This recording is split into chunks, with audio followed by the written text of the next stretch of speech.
How you doing, everyone? Scott back again, and in this video I'm going to go through 5 albums that I think are overlooked in the VC.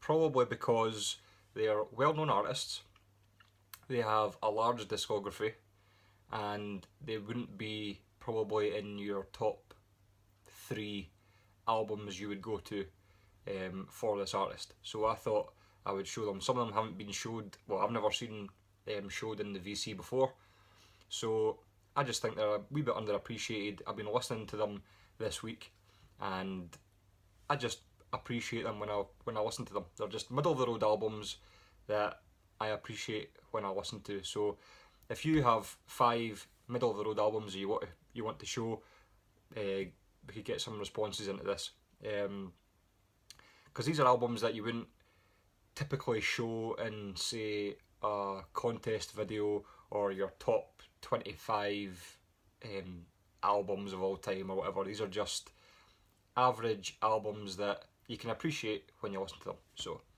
the first one I'm going to start off with is from the year 2000, and it was release by Dio, and it's the concept album Magica, which is definitely overlooked in the vinyl community. Like I said, this is a concept album. This is meant to be part 1 of 3, but obviously Dio died and couldn't finish it, so this was the only album that was released as the concept. And like I said, this never gets shown, and I don't know why, because it's classic Dio. I mean, some of these songs could be on Holy Diver, The Last in Line, Sacred Heart. I mean, some really great tracks on this.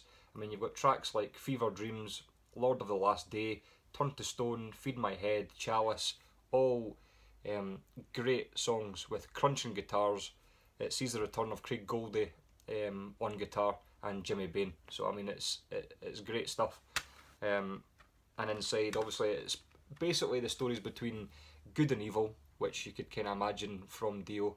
So you've got the demon on the front, who I think is called Shadowcast, and you've also got the hero on the inside. With this CD you also get the Story of Magica booklet, which actually opens out and tells you the story and the concept behind the album. So quite a cool wee CD, and if you are a Dio fan, I definitely suggest picking it up. Next up is going to be from Alice Cooper, and it's an album that I think gets overlooked because of when it was released and what kind of music was on the album. Obviously a lot of Alice Cooper fans would be more into his earlier classic stuff from the 70s, early 80s, but this was released in 1991, and it's Hey Stupid, which I think's a great album. Like I said, it wouldn't be my first choice if I was wanting to listen to some Alice Cooper, but it's definitely a decent album. Track 1 on this, Hey Stupid, title track, good song. The second song on this album is Love's a Loaded Gun, which I think was released as a single, and I think that's a phenomenal song. It's a really great song, and it also features Feed My Frankenstein as well, which I'm sure a lot of you will know, and it was also in Wayne's World. But yeah, definitely overlooked in the VC. Like I said, it was kind of the transition between the 80s and 90s, and it was a bit more kind of pop rock compared to some of his earlier stuff, but definitely worth checking out if you haven't already. So that's Alice Cooper and Hey Stupid.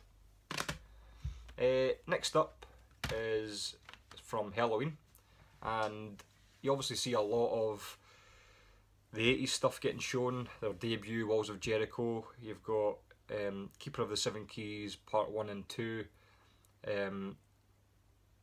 Pink Bubbles Go Ape, that kind of stuff. But this was released in 2010, and it's Seven Sinners, which was actually, after listening to the 2 Keeper albums, this was the album I turned to next, due to a friend's recommendation, and I love this album.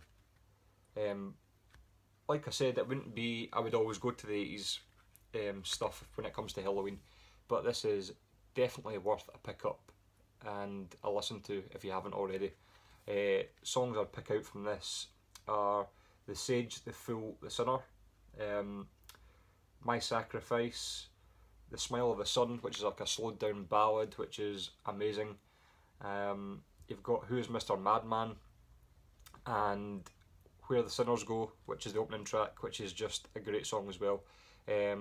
Obviously, completely guitar driven and just really decent. So that's Helloween and Seven Sinners. Next one up is also from a very well known band, heavy metal band, and it's from their 80s era, which I think is kind of looked down upon from most die-hard fans. And it's Judas Priest, and it's Ram It Down, which I think is a very, very decent album. And like I said, if you went to listen to Judas Priest, this probably wouldn't be the first one you'd pick up. You'd pick up Painkiller, British Steel, Screaming for Vengeance, Defenders of the Faith, but in my opinion this just gets really overlooked because I think it's just got a good set of solid songs on it. Title track, first track on the album, Ram It Down, great song. You've got Hard as Iron, which is just a rip-roaring beast. Blood Red Skies, which is the ballad on it, which is I just think is classic Judas Priest. You have got the song Johnny Be Good, which is obviously the cover, which some people don't have the highest opinions of, but I don't mind it, to be honest. I think it's a bit different. So yeah, definitely overlooked, I think, in the VC. Don't see this a lot, so I would definitely, I mean, a lot of you probably have heard this album, but check it out again, it's good, honestly. And the last one I'm going to show is from Guns N' Roses. Now, people go on about Appetite for Destruction. It's obviously a classic. It's an album I wouldn't do without. But after that, people just kind of, they go, nah, not really bothered. But I really like this album. It's Use Your Illusion 1, obviously part 1 of 2, a double release. And this is just a really solid album. And if I was going to listen to Guns N' Roses, I would obviously pick up Appetite for Destruction nearly every time. But this kind of gets overlooked. It's got some really solid songs on it. It's got opening track, Right Next Door to Hell. It's got the cover of the Wings song Live and Let Die, which I think is a really decent cover. You've got the ballad Don't Cry, which I think is a great song. Perfect Crime, Back Off Bitch, Double Talk and Jive, which is kind of like a bluesy hard rock tune. Really great. Obviously, the most well-known song off this album is going to be November Rain. And you've also got the closer, which is called Coma, which I think is just tremendous as well. So definitely overlooked, and I suggest checking that one out again as well. So that's Guns N' Roses and Use Your Illusion 1. So that is my 5 albums that I think maybe get overlooked, and they're kind of like middle of the road albums from these artists.